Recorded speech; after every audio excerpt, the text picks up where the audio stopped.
You might be wondering if it's even possible to become fluent in English in just 3 months. It sounds crazy, right? But let me tell you, it's not only possible, it's something I've seen people do, and I've seen it happen to myself too. 3 months. When you first hear that, it probably feels like too little time.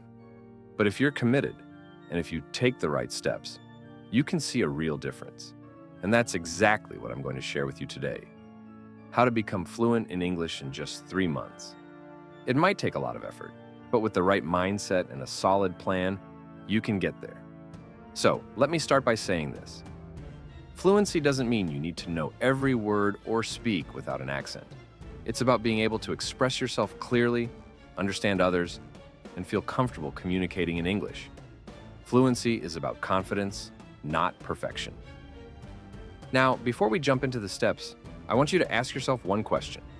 Why do you want to become fluent in English? Is it for travel, work? Maybe you want to connect with new people or understand English movies and books better. Knowing your why is going to keep you motivated throughout the journey. Trust me, you're going to need that motivation. Let me tell you a little bit about how I started. When I first thought about becoming fluent in English, I was in a similar position. I couldn't understand everything, and when I spoke, I stumbled a lot. I felt nervous, but I knew I had to push myself. I set a goal for myself, to speak fluently in just 3 months. It seemed impossible at the time, but I was determined to make it happen.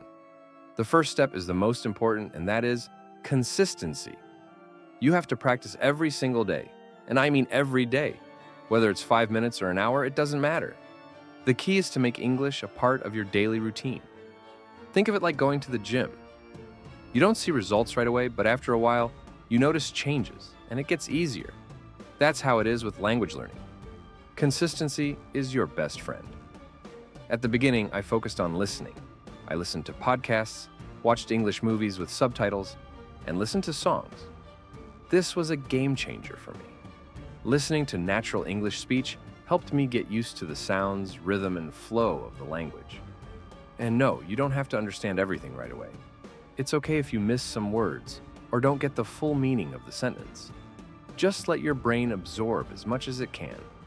Over time, you'll start to recognize words and phrases without even thinking about it. Another thing that helped me was speaking. I know, speaking can be terrifying, especially if you're afraid of making mistakes. But here's the truth. Mistakes are part of the learning process. The more you speak, the more confident you'll become. And trust me, confidence is half the battle when it comes to fluency. I remember recording myself speaking in English every day. At first, I sounded awkward and unsure, but after a few weeks, I started sounding more natural. You don't need anyone else to practice speaking with. Just talk to yourself. Or, if you can, find language exchange partners. Websites like Tandem and HelloTalk allow you to talk to native speakers for free. Practicing with others is an excellent way to get real feedback and improve faster. Now, let's talk about something that might sound a bit simple, but it really works. Focus on vocabulary. You don't need to know every word, but knowing the right ones can make a huge difference. Start with the most common words and phrases. These are the ones you'll use most often, so learn them first. I spent a lot of time memorizing vocabulary that I knew would be useful in everyday conversations. And once I had those basics down, I started using them in sentences and conversations. Here's a tip. Learn vocabulary in context. Instead of just memorizing isolated words, try to learn phrases or short sentences. This will help you remember how words are used in real life.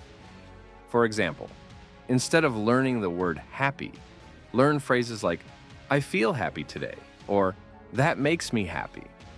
This will help you understand how words connect with each other and make your speech sound more natural.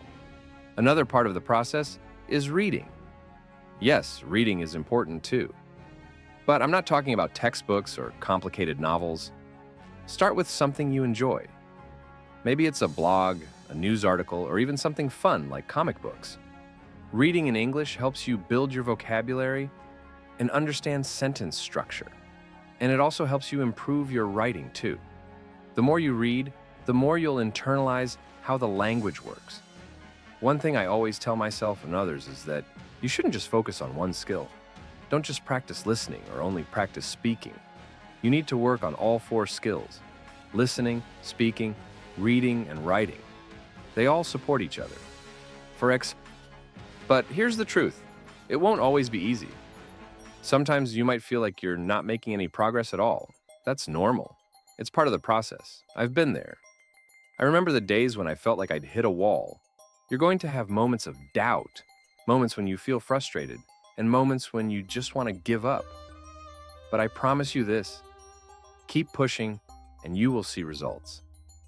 Fluency doesn't happen because you're perfect. It happens because you don't give up. One thing I've learned along the way is how important it is to have a growth mindset. A growth mindset is the belief that your abilities can improve with effort and practice. If you approach English with this mindset, you'll see it's less about "I'm not good enough" and more about "I'm getting better every day." That's a huge difference. It's a shift in perspective that will help you stay motivated when things get tough. Let me share an experience with you. There was a time when I struggled with speaking. I could understand a lot, but when I tried to talk, I would freeze. My mind would go blank, and I would get nervous about making mistakes. But I realized that the only way to break through that fear was to face it head on. So, I pushed myself to speak more. Even when I was unsure of the grammar or vocabulary, I spoke anyway. Little by little, my confidence grew. And you know what? The more I practiced, the less afraid I became of making mistakes. Eventually, I learned that mistakes weren't a big deal at all. They were actually helping me get better. Every mistake was a lesson, and every lesson made me a little more fluent. So, if you're afraid of making mistakes, try to see them as opportunities for growth, not as failures. Let's talk about something that helped me a lot: setting small, achievable goals. This is crucial. It's easy to feel overwhelmed when you think about the big goal of fluency, especially in just 3 months. But if you break it down into smaller steps, it becomes more manageable. For example, you might set a goal to learn 10 new words each week, or to listen to one English podcast every day. Or you could challenge yourself to have a short conversation in English every day, even if it's just a few sentences. These small goals will add up over time and help you track your progress. Plus, achieving these little goals will give you a sense of accomplishment and keep you motivated. Another important part of improving your English is staying active in the language. And by staying active, I mean interacting with English on a daily basis in different ways. You don't have to study for hours every day, but try to expose yourself to English in different forms. Read a book, watch a movie, write in a journal, or talk to someone in English. And when you're doing these things, don't just focus on understanding the words. Try to focus on the context. For example, when you watch a movie, don't just focus on the dialogue. Pay attention to how the characters are reacting, the emotions they're expressing, and the situations they're in. This will help you understand English in a more natural, real-world context, which is exactly what you need to become fluent. There's something else I want to talk about that I think is very important. Immersion. Immersing yourself in English doesn't mean you have to move to an English-speaking country. It means you should surround yourself with the language as much as possible.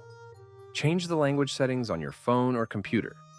Listen to English podcasts during your daily commute. Follow social media accounts that post in English. Watch YouTube videos or documentaries. The more you surround yourself with English, the faster you'll absorb it. And remember, it's not about studying all the time.